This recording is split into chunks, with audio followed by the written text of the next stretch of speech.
Today, we're diving into a topic that's become, well, absolutely essential in our professional lives, reskilling. But let's look at it a different way. Don't think of it as a chore. Think of it as your career's very own renewable energy source. So, let me just ask you this, right off the bat. Think about your skills, the things you do every day at work. Are they really, truly built to last? Especially in a world that feels like it's completely reinventing itself every couple of years. It's a tough question. So what is reskilling, really?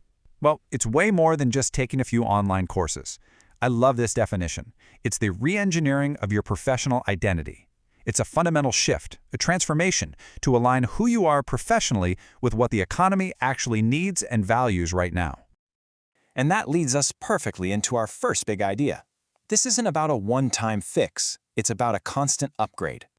This metaphor really just hits the nail on the head. Reskilling is the renewable energy source of the labor market. Think about it. It's not a finite resource you use up and then it's gone. No, it's this sustainable, powerful force that can power your entire career, no matter what crazy changes get thrown your way. And here's the strategic part. We're talking about a reinvestment in your human capital. That's just a fancy way of saying you.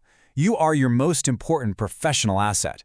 And reskilling is how you make lifelong learning and adaptability part of your game plan to keep that competitive edge. Okay, so we've got the what, but now let's dig into the why.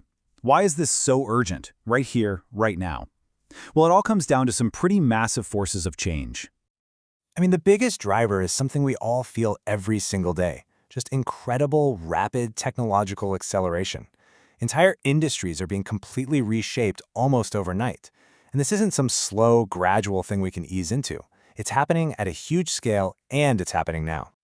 And what's the direct result of all that change? Well, professional skills just have a shorter shelf life now. So here's the really crucial part. A skill that was your greatest strength 5 years ago could actually be a liability today. It means we don't just have to learn new things, sometimes we have to unlearn old things. All of this creates a huge problem called skill gaps. It's pretty simple, really. It's the gap, the misalignment between the skills that people have and the skills that companies are desperately trying to hire for. Reskilling, that's the bridge across that gap. Okay, so the case for why we need to do this is pretty clear. So let's get practical. Let's open up the Reskilling Toolkit and see how this actually gets done. All right, first things first, we have to get this distinction right. Upskilling versus reskilling. Upskilling is about getting better at what you already do. You're deepening your existing expertise. Think of a marketer who learns the latest SEO tools. That's upskilling. Reskilling is different. It's about replacing an outdated skill set to get ready for a totally new role. Like that same marketer deciding to become a data scientist. See the difference? And there are a bunch of ways to make this happen. You've got these super intense accelerated boot camps for grabbing high-demand skills fast. There's external training, where you can tap into cutting-edge knowledge outside your own company bubble. A lot of great companies are also building internal mobility programs, to move their existing talent into new roles. And of course, there's the more traditional path of earning new qualifications to make a big career pivot official. But look, this isn't just about the tools and the tactics. Honestly, the most important part of this whole journey is adopting a new mindset. It's a real inner shift. I absolutely love this quote. The goal is transforming learning into an enduring professional habit rather than a finite phase. Learning isn't that thing you did back in school. It's something you do constantly as part of your job. It's just what we do now. And the skill that powers this whole mindset? It's adaptation.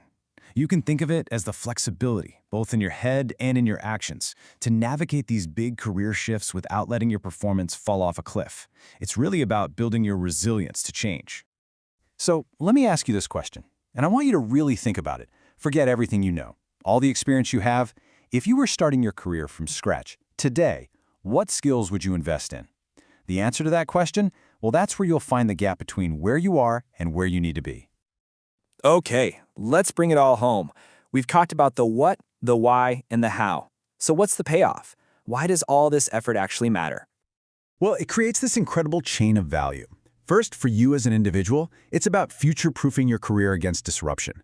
For companies, it helps them build a much more resilient and innovative team.